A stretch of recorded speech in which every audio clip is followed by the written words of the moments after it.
गुरुर्ब्रह्मा गुरुर्विष्णू गुरुर्देवो महेश्वरा गुरु साक्षात् परब्रह्म तस्मै श्री गुरवे नमः।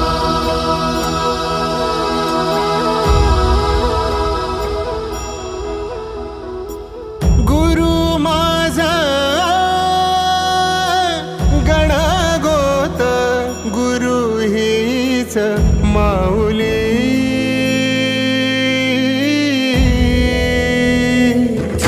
गुरु स्पर्श दूर करी दुःखाची सावली, गुरु भेटीसाठी झाली जीवाची काहिली। भक्त तुझा गुरुदेवा पुरता भेटला विठ्ठल।